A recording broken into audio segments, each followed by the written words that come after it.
कहानी है इसलिए नहीं, बहुत चीज एकरा में पढ़ना है।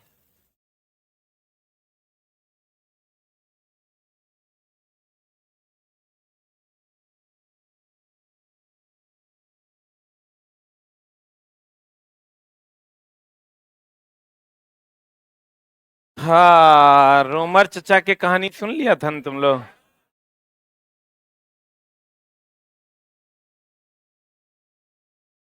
रोमर ने निर्वात में प्रकाश के वेग का पता लगाया था, जो होता है 3 × 10⁻⁸ 8 मीटर पर सेकंड। ठीक तो है, कट रहा है क्या? 3 × 10⁻⁸ कितना? 8 मीटर पर सेकंड। ठीक है। आधुनिक विचारधारा के अनुसार प्रकाश कण भी है और तरंग भी है, यही ना बात है। आधुनिक विचारधारा के अनुसार प्रकाश कण भी है, तरंग भी। क्लियर है? अभी चला एगो मैम आई है लखनऊ से, वो ऑफिस सुपरिटेंडेंट है इंडियन रेलवे में, ठीक ना, लखनऊ में ही पोस्टेड है।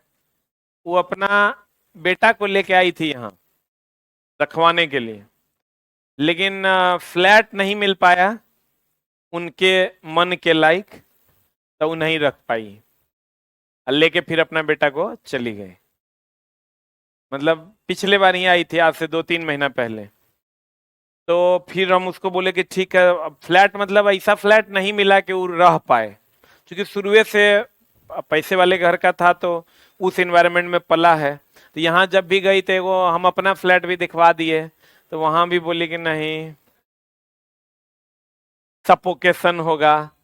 अन्य जगह दिखवाए तो वहां बोली हाइजीन मेंटेन नहीं है, वगैरह वगैरह बहुत सारा। मान लो चला, सबका अपना अपना कंफर्टेबल जोन होता है, जो जिस घर में पैदा हुआ उसकी कंफर्टेबिलिटी उसी हिसाब से बन जाती। तो वो लड़का ऑनलाइन पढ़ने लगा।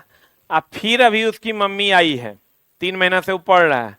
हमको देखो, ये इतना बड़ा वो बेटा जो है लिख के दिया है मम्मी को, अभी शायद वो क्लास भी कर रहा होगा। ये देखो, इंडियन रेलवे का ही पेपर है ये।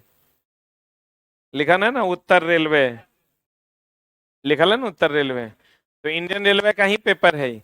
उस पे ही सब टीचर के लिए कुछ ना कुछ बात लिखा है कि ये सब्जेक्ट को कैसे पढ़ें, इसमें कौन सा किताब लें, टेस्ट का मेरा टाइमिंग क्या होगा, मेरे पास इतने टाइम बचता है, इस टाइम में क्या करें, इस टाइम में क्या करें। मतलब एगो जो जेन्युइन स्टूडेंट होता है, यहाँ तो बुढ़बेदरा स्टूडेंट है, जो जेन्युइन स्टूडेंट होता है, चला ये देखो, इस सब टीचर के लिए हर सब्जेक्ट पे ही 5-6 लाइन का अपना कमेंट्स दिया है कि इस पर आप कृपया अपनी अपना जवाब दें। तो माँ जो है उसके पास मेरा नंबर भी था, उसकी मम्मी के पास, चूंकि अब रेलवे में जॉब करती है उतने बड़े पोस्ट पे, तो हमको लगा कि नंबर दे देते हैं, कभी दिक्कत होगा तो फोन कर लेगी। नंबर था, लेकिन वो नंबर का यूज नहीं की। वो बोली कि फोन करते ना सर तो आप क्लियर नहीं करते, आपके पास टाइम का दिक्कत होता है। तो हम चले आए फिर से लखनऊ से पटना। तो हम बोले तो उसको कहीं नहीं लेके आए। वो बोला सर कि मेरा क्लास छूट जाएगा, ट्रेन में हम कैसे क्लास करेंगे, तो तुम जाओ और झा सर से सब बात पूछ के आओ। अभी तुम नीचे जाओगे तो बैठल है, वो बोली कि तुम जाओ, आओ झा सर से सब बात पूछ के और लिख के लाना कि कौन बात पे झा सर क्या बोले हैं, ठीक है ना। और इतना मतलब समझे, ये होता है संस्कार। और उसकी मम्मी समझो कि आ गई लखनऊ, कहाँ है देख लो। हमको लगता है कम से कम 27-28 घंटा का ट्रेन का सफर करके आई है बेचारी, रात में होटल में रुकी है। फिर कल है ओकर ट्रेन, आज रात में फिर होटल में रुकेगी, और तब फिर इधर से जाएगी। 4 गो छुट्टियों अपना बर्बाद की हो इस चक्कर में। तो लोग कितने सिंसियर हैं और कितने बच्चे संस्कारी होते हैं। इसमें जब हम इसको पूरा पढ़े, हम दोनों पन्ना, सब बात लिखा हुआ है कि फलना टेस्ट में ऐसे नंबर आ रहा है मेरा, तो अब हम क्या करें, किस चीज को हाईलाइट करके पढ़ें, हिस्ट्री में ये वाला मामला है इसको कैसे करें। तो ऐसे भी कुछ बच्चे चला उपलब्ध हैं। अब तुम लोग है बुढ़बेदरा, बुढ़बेदरा समझता है, बुढ़ा गया है लेकिन अपने आप को बेदरे कहता है। बेदरा मतलब होता है बच्चा। अब देखो, तो चला जी, पढ़ने वाले जो बच्चे हैं ना, वो एक अलग स्वैग है उनका। वो देख रहे हैं कि मम्मी का 1 लाख रुपया 1.5 लाख रुपया सैलरी आ रहा है, तो उसको लगता है कि हमको मम्मी से भी बड़ा पोस्ट पे जाना है। यहाँ जुगाड़ में लगल है कि सर ग्रुप डीओ, उसमें भी पढ़ेंगे नहीं हम रेगुलर। ट्रांसपेरेंट। इससे हम चला पूछे ना कि आपको यहाँ के बारे में कौन बोला, तो जो इनका स्टेशन मास्टर है वो 2016 बैच का ज्वाइन किया है, वही उसको यहाँ भेजा है। तो थोड़ा सा आप लोग भी अपना सिंसियरिटी बढ़ाइए। ट्रांसपेरेंट, एक होता है चला ट्रांसपेरेंट, एक होता है ट्रांसलूसेंट,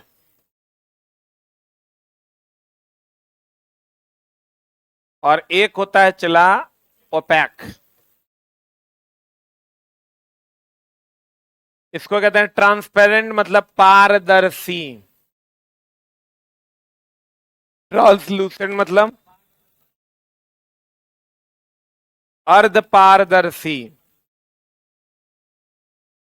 ओपैक मतलब अपारदर्शी।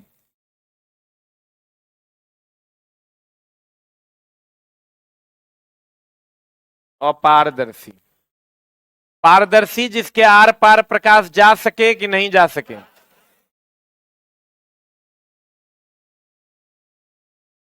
आर पार प्रकाश जा सके, ये क्या है? और आधा ही प्रकाश पार करे, अंशतः। अंशतः प्रकाश आर पार होगा, तो ये क्या हो जाएगा? अर्ध पारदर्शी। और प्रकाश पार नहीं करेगा।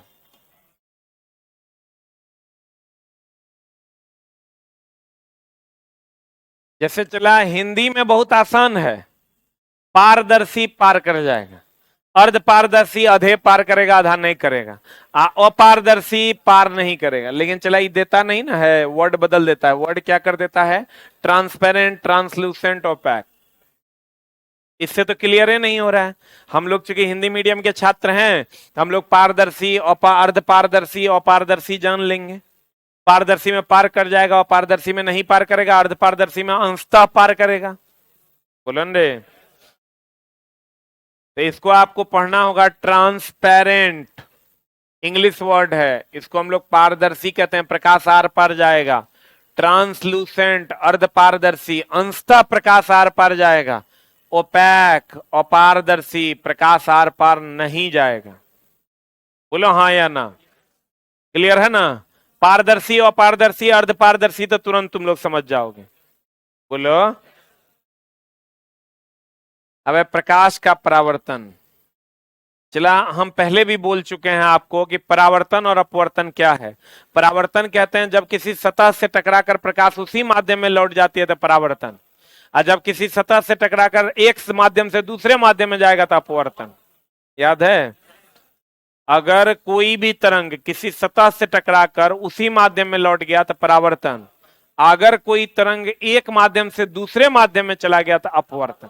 जैसे हवा में टॉर्च जला और पानी में चला गया, अपवर्तन। और टॉर्च जला और दीवार से टकरा कर आ गया, परावर्तन। परावर्तन ना, बोलन रे। अब देखो, कहते हैं एक है परावर्तन, पहले इसको पढ़ते हैं। अगर मान लीजिए आप यहां से टॉर्च जलाते हैं,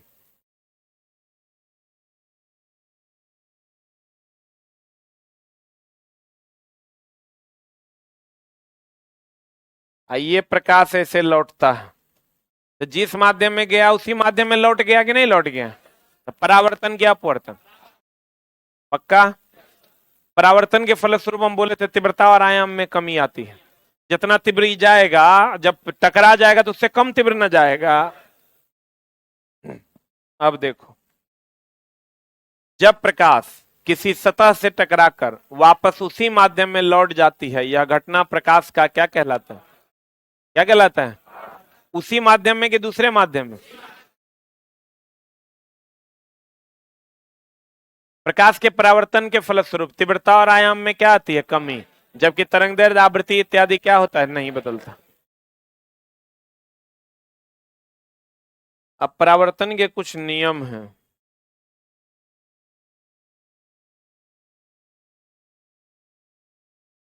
परावर्तन के नियम कि क्या है, चला। अगर मान लो ये कोई सतह है,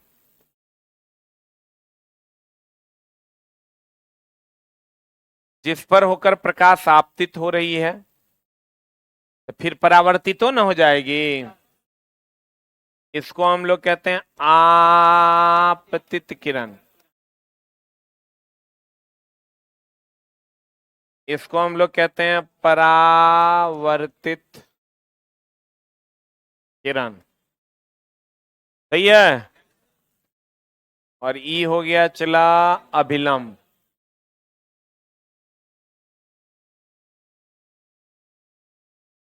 आपतित किरण को हिंदी में कहते हैं इंसिडेंट रे।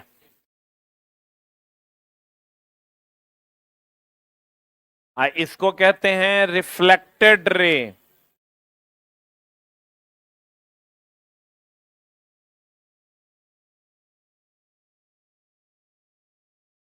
जरा रिफ्लेक्टेड, रिफ्रैक्टेड, रिफ्रैक्टिव इंडेक्स, तीनों एक अलग अलग है। रिफ्लेक्टेड, रिफ्रैक्टेड और रिफ्रैक्टिव इंडेक्स सब अलग अलग। बोलन रे, अपवर्तन, परावर्तन, अपवर्तन सूचकांक, तीनों अलग अलग, हम अलग अलग बता भी देंगे। तो देखो, आपतित किरण, परावर्तित किरण, और ये क्या है, अभिलंब। तो ध्यान दीजिएगा, आपतित किरण और अभिलंब के बीच जो कोण बनता है उसे आपतन कोण। परावर्तित किरण और अभिलंब के बीच जो कोण बनता है उसे परावर्तन कोण। R for reflected angle, reflected angle. I हो गया इंसिडेंट एंगल।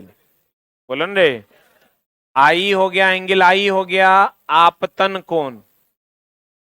आपतन कोण जो बनता है मेरी जान, वो आपतित किरण और अभिलंब के बीच न बनता है, कि दर्पण और आपतित किरण के बीच बनता है।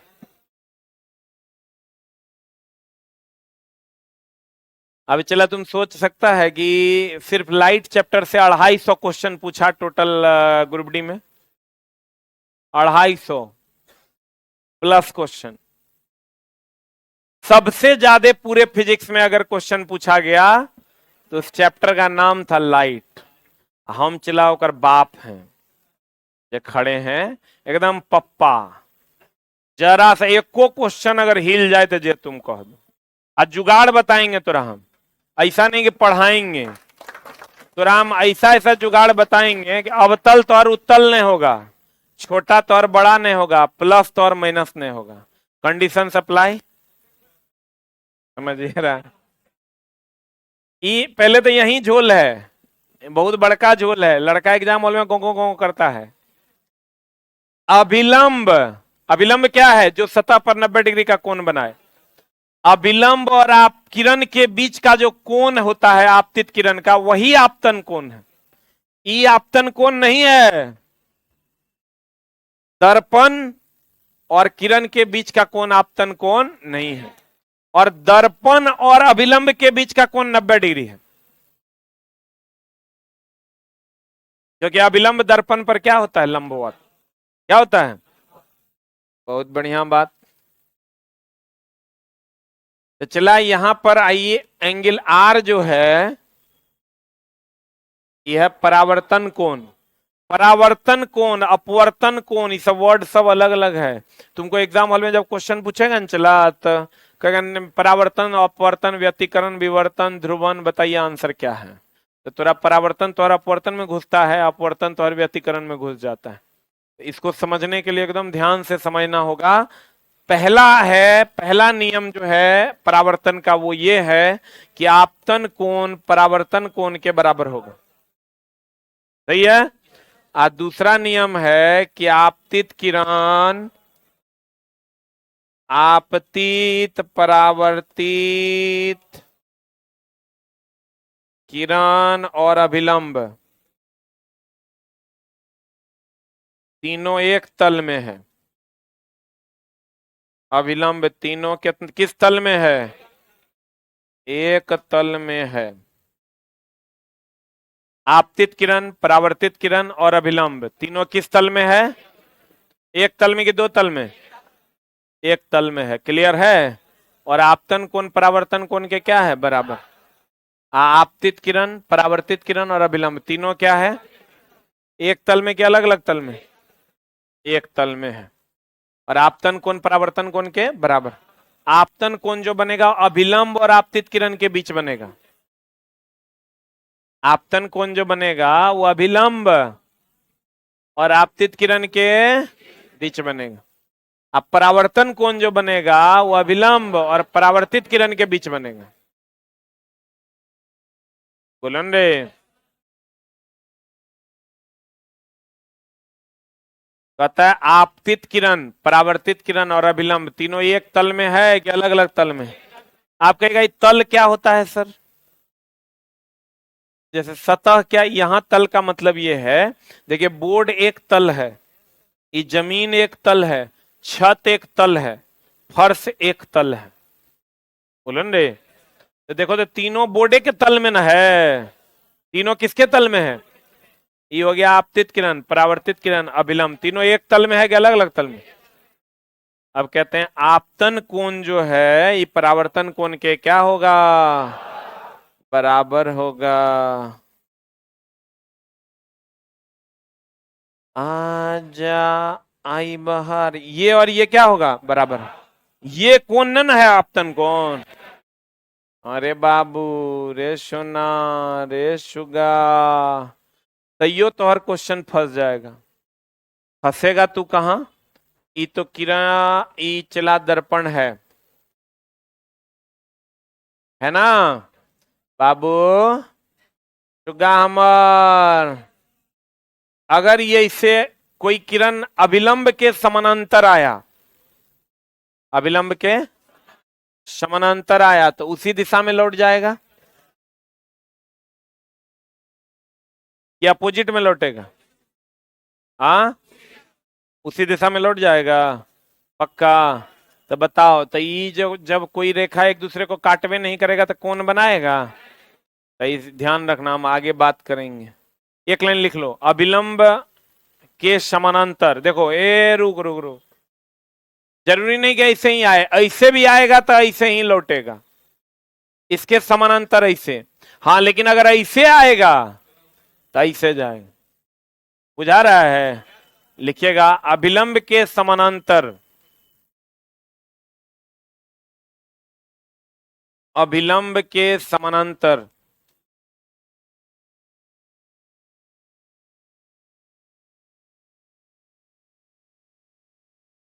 अगर कोई किरण आपतित होती है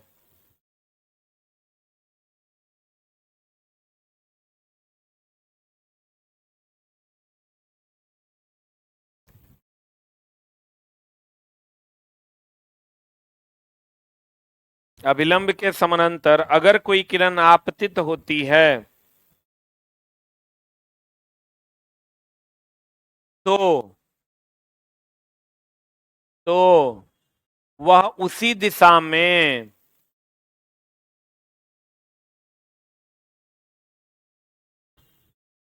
तो वह उसी दिशा में लौट जाती है।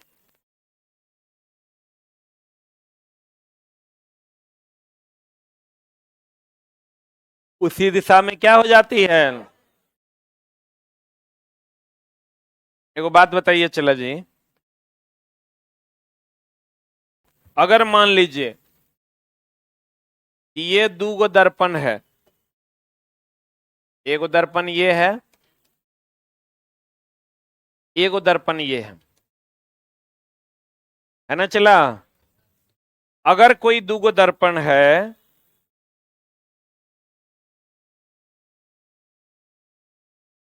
और ये कोई किरण ऐसे आई, आई हो, अरे आई कि नहीं आई? ये किरण चला, इससे चली जाएगी, यही ना अभिलंब है। ये क्या है?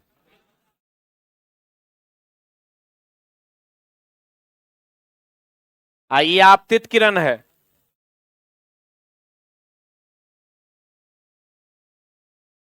ये मान लेते हैं चला, ये क्या है? आपतित किरण है। ये किरण ऐसे परावर्तित हो जाएगा, अब फिर ये ऐसे लौट जाएगा, यहां से भी तो परावर्तित हुआ।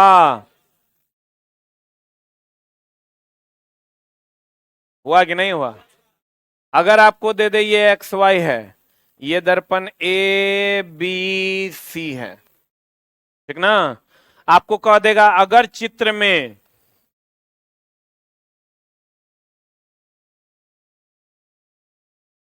दो दर्पण लिए जाएं, एगो ए बी एगो ए सी, कौन कौन लिए जाएं, और उस पर कोई किरण आपतित करवाया जाए एक्स वाई, तो ए बी पर कोई किरण एक्स वाई आपतित करवाया जाए तो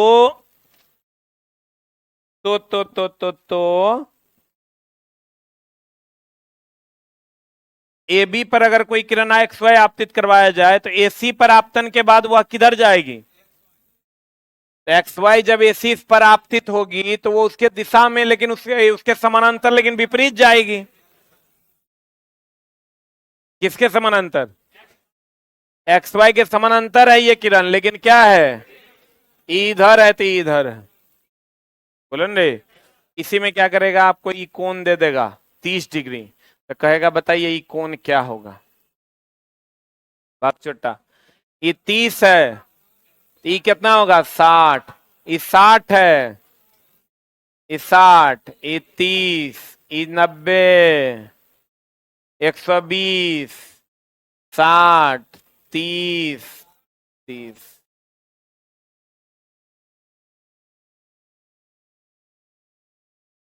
अब तो तुम लोग देखो तो और ज्योमेट्री कितना बढ़िया है, केकरा केकरा इस समझ में आया? हाँ, बाकी की गोल है। बाबू रे, सुगनिया रे, कौन 60 होगा? ये 60 होगा।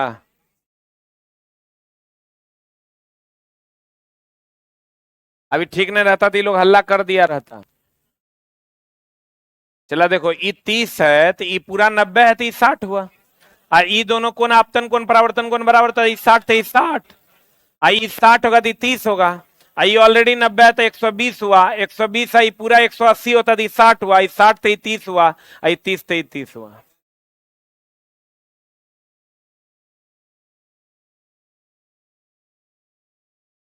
बोलो रे, नहीं, त्रिभुज के तीनों कोनों का योग 180 डिग्री। आपको पता है अभिलंब जो है वो दर्पण से 90 बनाता है, तो ये 30 होगा तो 60 होगा। पता नहीं क्यों आपको बुझा नहीं रहा है, बुझा रहा है? देखो, एक वो इंफॉर्मेशन पता है, सब पता चल जाए, नहीं पता चलेगा? तुझे अपना बनाने की कसम खाई है, खाई है।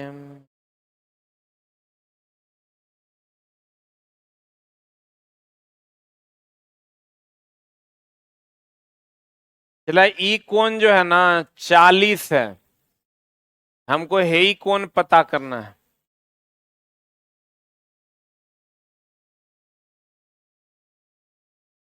पहले तो ये दो लाइन खींचना पड़ेगा, ये 40 है तो ये 50 होगा, ये भी 50 होगा, ये 40 है, ये 90 है, 9 4 13 130 है तो 60 होगा।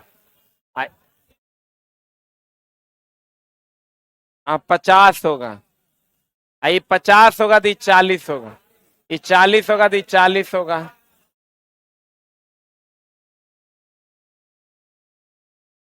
अब पीछे जीवन में कितना कुकर्म किया है तुम, सम्मुख भुजा, ये सब पढ़ा था, तिरसाभिमुख कोण, हम लोग तब पढ़ के आए हैं।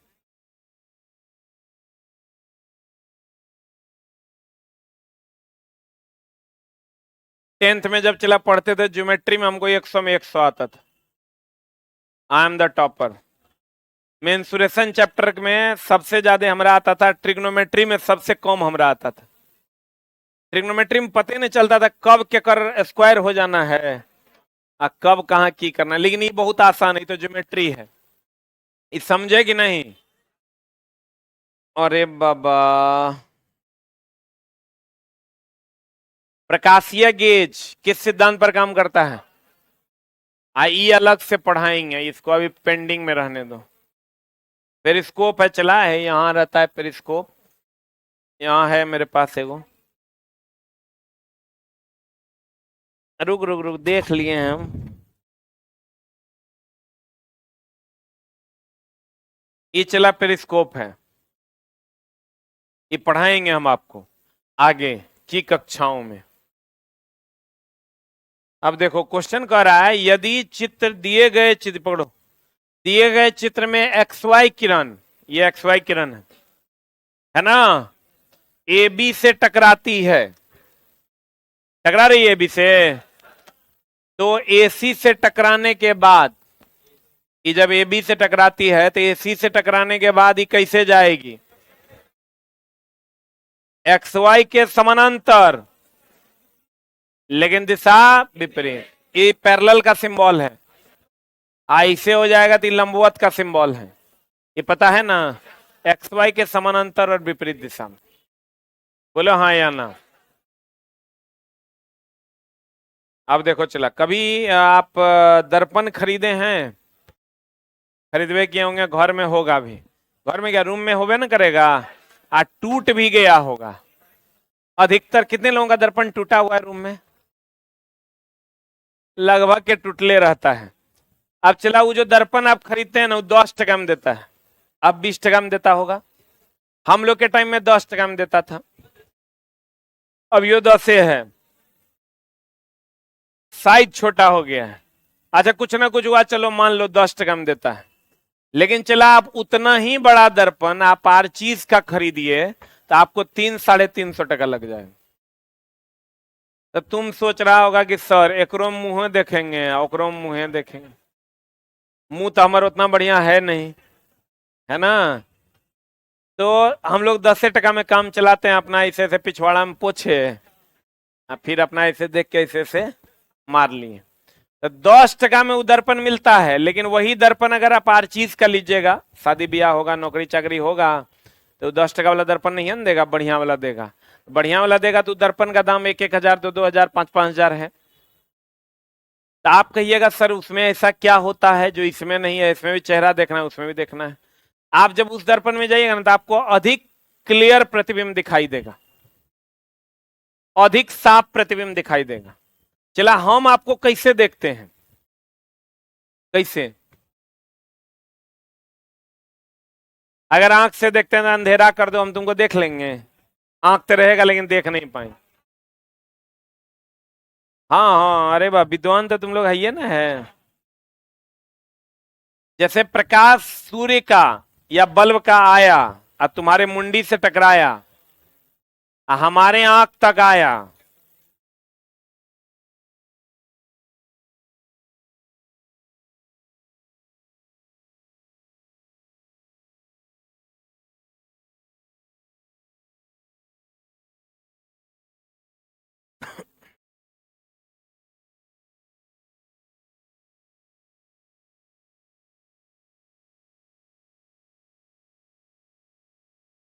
की सब बोल दिया होगा इतना देर में।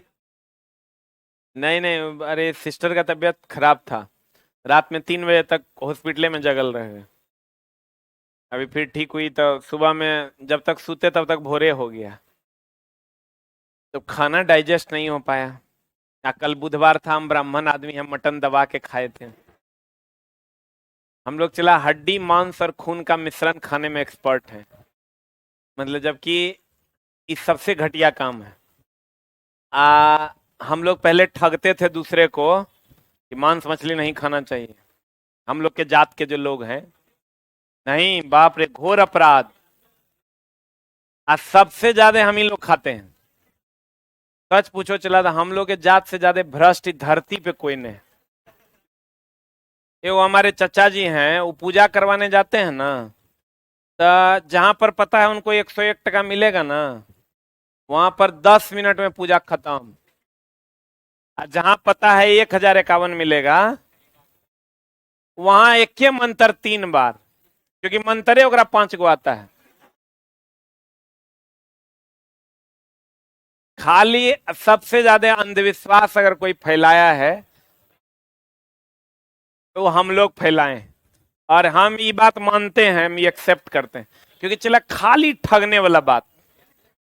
ये वो कल कह रहा था बड़ा बढ़िया बात, क्या है जी बताइए, गोबर में गंगाजल छीट के भगवान बना देते हैं, ये कौन मंत्र है भाई? बात तो चला सही है ना है। गोबर में कहेगा लो गंगाजल छीटो, आउ बन गलो भगवान, फिर ओकरा पूजो। हम लोग का जात में नहीं चला, खाली ठग। तोरा अगर हम लोग के जात का ठग देखना है, चल जाओ कहाँ, बाबा धाम गया, मान कर कान के नीचे खाली झूठ बोलता है, खाली झूठ कहेगा भगवान से तुरंत मिल के आए हैं हम, तुरंत मिलवा देंगे, बस 1001 टका तो जल्दी से। एक बार गए हम बनारस, तो एगो पंडित जी थे, पंडित जी पूजा पूजा वूजा करवा दिए, कहा आज सब पैसा उसका दे दिए उसको, कहता आज बाबा तुम्हारे पैसा का खाएगा, बाबा भोग लगाएगा आज तुम्हारे पैसा का। हम ले कहे भाई मेरे पैसा का काहे खाएगा बाबा, बाबा अपने पैसा का खाएगा। फिर मम्मी मम्मी थोड़ा इमोशनल हो गई, वो दे दी पैसा 101 टका, कहता ना बाबा को 100 रुपया में नहीं होगा। फिर 100 टका और दे दी, फिर उधर से कहता बाबा ले आओ, फिर सांप को लाया, सांप का भी सेटिंग था उसका कमीशन का, कहता आज भोला बाबा का वाहक जजमान के पैसा से खाएगा।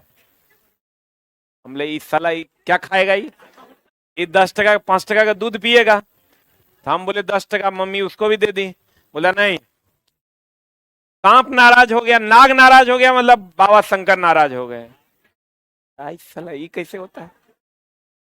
101 टका सांप को दूध पिलाने के लिए। फिर कहता है देखो जहां आसन लगा है वो बाबा का नहीं है, वो इसका है, जो कुर्सी लगा चौकी लगल था वहां जाना न, चौकी लगल है, आसन ने इसका पूजा बाबा करवाया, फल नहीं मिलेगा, 101 टका जल्दी से इसको दे दो। लार साला, मतलब लूटने के 1300 बहाने हैं, इसलिए चला कभी भी सब काम करना। हम लोग के जात वाला आदमी पे पूजा पाठ पे एकदम भरोसा नहीं करना। पूजा पाठ के लिए हाथ जोड़ के भगवान के सामने खड़े हो जाओ, उसको बोलो कि हम कर्म कर रहे हैं हमको फल दो, यही कर्म ही सबसे बड़ा पूजा है। हम अपने जात का सबसे बड़ा विरोधी आदमी, मेरे जात का आदमी मेरे सामने नहीं बैठ सकता है, अब बैठेगा तो उलूल जुलूल नहीं बतियाएगा, ठीक है ना। दुष्ट दानव दैत्य सब कहेंगे, खाली उल्टा पुल्टा सिखाए, अपना कुकर्म करके आया तोरा कहेगा जाओ कल्याण होगा। अरे साला तोहर कहने से कल्याण होते रे, कर्म करेंगे तो कल्याण होगा। ये वीडियो कोई नहीं डाल देना। अच्छा चला सही की गलत, कर्म करने से कल्याण हो, फल मिलेगा। आइए ऐसे ऐसे कर दे तो हो जाता है, ले हो गले। देखिए प्रणाम करना अच्छी बात है, अपने से बड़ों को रिस्पेक्ट देना चाहिए, इसमें कहीं दो मत नहीं है, लेकिन ये जो धांधलीबाजी चल रहा है ये गलत। कहेगा कि एकदम छोटका छोटका बच्चा सबको खिलाइए, ओकरा से आपको पुण्य मिलेगा, केने मिलेगा भाई? इस सब ऐसा ऐसा बात है चला कि हमरे बोलने में शर्म लग रहा है। आप जब हम लोग आपस में, जब हमारी जात के लोग बैठते हैं एक साथ में, तब भेद खुलता है। 50 टका वाला पूजा कैसे हो रहा है, 300 वाला कैसे हो रहा है, समझा? तुम लोग को नहीं बताया जाएगा, तुम लोग कहेगा जाओ कल्याण होगा, ठीक ना। तो ये सब फालतू का अंधविश्वास है। हम चला थे कहाँ, ना ना ना ना ना, हम कहाँ थे? हाँ हम दर्पण पे थे, दर्पण शादी ब्याह मामला गड़बड़ा गया। दर्पण के पीछे जो है ना चांदी की कलई की हुई होती है। किसकी कलई? चांदी की कलई की हुई होती है, तो वो दर्पण आपको ज्यादा परावर्तन देगा। और आपका चेहरा ज्यादा साफ दिखेगा। ये जो दर्पण आप लेते हैं उसके पिछवाड़े में जो पेंट रहता है वो पेंट रहता है। हर चीज का दर्पण लीजिएगा ना तो उसके पिछवाड़े में जो पेंट होगा वो पेंट नहीं होगा, वो चांदी का परत होगा। किसका परत होगा? तो अगर चांदी का परत होगा चला तो चांदी प्रकाश का सबसे अच्छा परावर्तक है, तो प्रकाश तेजी से परावर्तित हो पाएगा और आपको प्रतिबिंब ज्यादा स्पष्ट दिखाई देगा। उसके लिए हम लोग सिल्वर नाइट्रेट का प्रयोग करते हैं, चांदी का परत चढ़ाया जाता है क्योंकि चांदी प्रकाश का सबसे अच्छा परावर्तक, चांदी प्रकाश का सबसे अच्छा परावर्तक है, इसलिए दर्पणों पर चांदी की कलई की जाती है जैसे सिल्वर नाइट्रेट। अब देखो चला समतल दर्पण, नाम तो सुना ही होगा। अब चला सब दर्पण के अलग अलग रोल है। जैसे फॉर एग्जाम्पल आप कभी, हम लोग एक के दर्पण से सब काम कर लेते हैं कि नहीं? हम लोग एक के दर्पण से दाढ़ियों बना लेते हैं, एक के दर्पण से मुंह देख लेते हैं, सब कुकर्म एक के दर्पण से। लेकिन चला अगर दर्पण की बात करोगे तो एक समतल दर्पण होता है, एक अवतल दर्पण होता है, एक उत्तल दर्पण होता है। मेनली 3 दर्पण है। समतल दर्पण ऐसा समतल होता है, ऐसा अगर चला होगा, मेरे पास था भी, नीचे होगा, अच्छा हम ले आएंगे। समतल दर्पण अगर होगा, कौन दर्पण होगा? समतल दर्पण अगर होगा तो ऐसा होगा। बोलो हाँ या ना? ठीक है। अवतल दर्पण होगा ऐसा होगा। उत्तल दर्पण होगा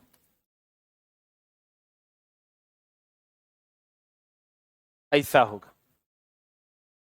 ठीक ना? ये कौन दर्पण है? ये कौन दर्पण? ये कौन दर्पण? क्लियर है? तो समतल दर्पण आपको पता होगा, स्ट्रेट लाइन। कौन लाइन? स्ट्रेट लाइन का सेंटर अनंत पर होता है। कहां पर होता है? अब तो चला ऐसा ऐसा क्वेश्चन पूछ रहा है ना, पैरों तले तो जमीन खिसका देगा। इसको बताओ, इस अवतल दर्पण है कि समतल? अवतल दर्पण को हम पूरा पेंट करते जाएंगे और पेंट कर देते हैं, धीरे धीरे ही क्या हो जाएगा? समतल दर्पण हो जाएगा। अरे इस साइड का सतह धीरे धीरे क्या हो जाएगा? समतल। समतल जो होता है उसका कर्वनेस जो होता है वो कम होता है। आप कहेगा कर्वनेस क्या है? टेढ़ापन। बताओ, जो जो पेंट करते जाएंगे इसका टेढ़ापन घट के सीधा हो जाएगा। इसमें अगर पेंट करते जाएंगे ये तो चला और न टेढ़ा होते जाएगा, और धीरे धीरे फिर क्या हो जाएगा? ये भी सीधा हो जाएगा। अगर बाहरी सतह पर आप पेंट की मात्रा बढ़ा देते हैं, धीरे धीरे ये क्या हो जाएगा? चला सीधा हो जाएगा। क्या हो जाएगा? अब देखिए, यो क्वेश्चन पूछा है इस बार। हमको ही बताइए, इधर से इधर जाने पर वक्रपन जो है वो बढ़ रहा है कि घट रहा है? इससे इधर जाने पर इस स्ट्रेट है और ये वक्र है, इधर से इधर आने पर वक्रपन जो है वो बढ़ रहा है कि घट रहा है? क्या हो रहा है? वक्रपन बढ़ रहा है। बोलो न रे, इधर से इधर आने पर वक्रपन क्या हो रहा है? क्या हो रहा है? बढ़ रहा है। बोलो न रे, ई 1 नंबर ज्यादा वक्र है कि 2 नंबर? हाँ मेरे दोस्त, जब वक्रपन बढ़ता है तो त्रिज्या घटती है। इसका त्रिज्या होगा अनंत पर। बोलो न रे, इसका त्रिज्या कहीं ना कहीं डिफाइन होगा, ये त्रिज्या हो जाएगा इसका। बोलो न रे, तो जो जो वक्र होते जाएगा त्रिज्या घटते जाएगा कि बढ़ते जाएगा? घटते जाएगा। तो पहले हम लोग इस सब पर भी चला प्रकाश डालना होगा। पहले हम लोग पढ़ते हैं समतल दर्पण। कौन दर्पण? समतल दर्पण अगर ये है चला, ये हमेशा ध्यान रखना चला, प्रतिबिंब दो प्रकार का बनता है, वो वास्तविक जो हम लोग देख पाते हैं, वो काल्पनिक जो हम लोग कल्पना करते हैं कि होगा। एक वास्तविक जो हम लोग देख पाते हैं, एक काल्पनिक जो हम लोग कल्पना करते हैं कि ऐसा प्रतिबिंब होगा। बोलन रे, एक प्रतिबिंब कैसा? वास्तविक। और एक प्रतिबिंब कैसा? काल्पनिक हम लोग देख नहीं पाते हैं, काल्पनिक हम लोग देख नहीं पाते, वास्तविक हम लोग देख पाते हैं। अब वास्तव एक बात बताओ, जितना भी दर्पण और लेंस हम लोग अभी पढ़ने वाले हैं, ऐसा ऐसा क्वेश्चन देगा ना, कहेगा बताइए अवतल दर्पण में बना प्रतिबिंब होता है काल्पनिक सीधा उल्टा, काल्पनिक उल्टा, काल्पनिक उल्टा बड़ा, काल्पनिक उल्टा छोटा, काल्पनिक सीधा बड़ा, काल्पनिक सीधा छोटा। बना ही नहीं पाइएगा, पते नहीं चलेगा काल्पनिक होगा कि वास्तविक होगा, कि बड़ा होगा कि छोटा होगा, कि सीधा होगा कि उल्टा होगा। तो आपको हमें वो गुण ज्ञान देते हैं, बढ़िया समझिएगा। एक बात बताइए, कभी हम लोग कल्पना करते हैं, क्या करते हैं? कल्पना करते हैं कि काश,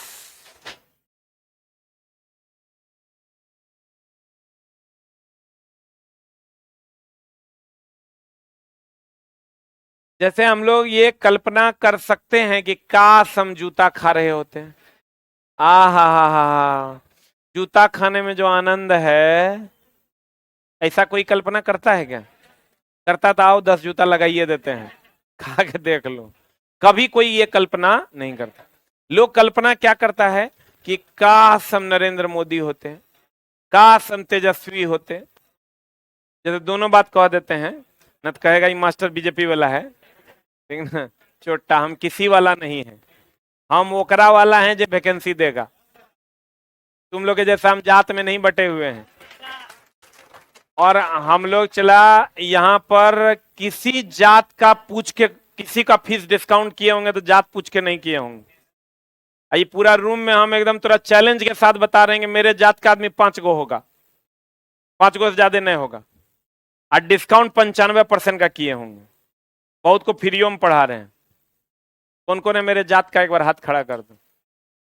1 2 3 4 है ना। कितने लोगों को डिस्काउंट किए हैं ईमानदारी से, टीचर के सामने बेईमानी ने? हाथ खड़ा करो। हम लोग चला जात में, हम तुरा लगता है हम जात मानते हैं? अगर जात पात मानते तो चला यही करते। टीचर का कोई जात नहीं होता है, शिक्षक का एकमात्र धर्म है, वो है शिक्षा का दान करना।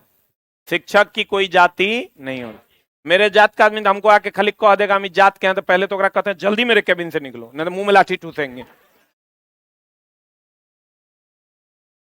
इसलिए चला कि इसका मतलब वो गलत है। शिक्षक की और विद्यार्थी का भी चला कोई जात नहीं होता है, विद्यार्थी का एकमात्र जात है विद्यार्थी। तो कहते हैं चला, जब समतल दर्पण कल्पना हम लोग कहते हैं, काश हम नरेंद्र मोदी होते, काश हम तेजस्वी होते, काश हम नीतीश कुमार होते, यही नहीं कल्पना करते हैं। कभी हम कल्पना करते हैं काश हम ठेला लगा के चाय बेच रहे होते, करते हैं क्या? कल्पना हमेशा सीधी होती है, लेकिन वास्तविकता हमेशा उल्टी होती है। हम लोग कहते हैं काश हम डोनाल्ड ट्रंप के खानदान में पैदा लेते, लेकिन वास्तविकता क्या है? हम 6x3 के कमरे में रहते हैं। बोलन रे, कल्पना हमेशा सीधी होती है और वास्तविकता हमेशा उल्टी होती है। नहीं समझा? कल्पना हमेशा सीधी होती है, काश हम डोनाल्ड ट्रंप होते, पुतिन होते, जेलेंस्की होते। एगो बात मान लो, जेलेंस्की ना, बाप रे वाह, किंग जुंग मुंग होते, मान लो। कहने का मतलब होता कि अगर आप कहते काश हम विराट कोहली होते, ये तो सोच सकता है ना, तो चला, लेकिन वास्तविकता कैसी है? उल्टी। तो जहां जहां काल्पनिक प्रतिबिंब बनेगा वो सब सीधा होगा, क्योंकि कल्पना हमेशा सीधी होती है। अब वास्तविकता हमेशा क्या होती है? उल्टी। तो जहां जहां काल्पनिक प्रतिबिंब बनेगा ना वो सब सीधा, और जहां जहां वास्तविक प्रतिबिंब बनेगा वो सब उल्टा। ये चाहे दर्पण में हो या लेंस में, तो एक बात तो क्लियर हो गया ना कि काल्पनिक होगा तो सीधे होगा और वास्तविक होगा तो उल्टे हो। 50% प्रॉब्लम दूर हो गया। बोलन रे। अब बच्चा बड़ा और छोटा तो ओकरो उपाय है। बोलन रे। कल्पना हमेशा कैसी होगी, वास्तविकता हमेशा। दर्द है पक्का, क्लियर है। अब कुछ प्रतिबिंब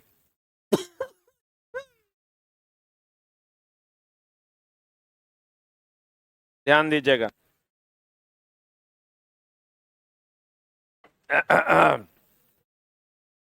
कुछ प्रतिबिंब बड़ा बनता है, कुछ प्रतिबिंब छोटा, और कुछ प्रतिबिंब बराबर। तो सबका अपना अपना मामला है। अगर आप इस समतल दर्पण में कोई प्रतिबिंब आप रखते हैं, कोई वस्तु रखते हैं, तो उसका प्रतिबिंब उतनी ही ऊंचाई का, उतनी ही दूरी पर बनेगा। अगर ये 5 फीट का है, ये भी कितना फीट का बनेगा? ये अगर 25 मीटर की दूरी पर है, ये भी दर्पण के पीछे कितना मीटर की दूरी पर बनेगा? 25 मीटर की दूरी पर बनेगा। लेकिन ये जो प्रतिबिंब, हमेशा ध्यान रखना, दर्पण के पीछे यानी पेंट के पीछे जो प्रतिबिंब बनेगा वो काल्पनिक बनेगा। कैसा बनेगा? ये जो प्रतिबिंब बनता है ये काल्पनिक बनेगा। काल्पनिक बनेगा तो कैसा बनेगा? ये बात क्लियर हो गया ना? और बराबर बनता है। कैसा बनता है? बराबर बनता है। कैसा बनता है? समतल दर्पण का वक्रता केंद्र कहां? अनंत। कहां? और समतल दर्पण में जो प्रतिबिंब बनता है उतनी ही ऊंचाई का बनता है, उतनी ही दूरी पर बनता है, और काल्पनिक सीधा और बराबर बनता है। बोलन रे। समतल दर्पण के वक्रता केंद्र कहां होता है? अनंत। कहां होता है? आपतन कोण, परावर्तन कोण अभिलंब से न बनेगा। कहां से बनेगा? परावर्तन के फलस्वरूप जो है तीव्रता और आयाम में कमी आती। अब बाद बाकी चीजों में कोई परिवर्तन नहीं होता। क्लियर है? आज की कार्रवाई यहीं तक। Thank you very much.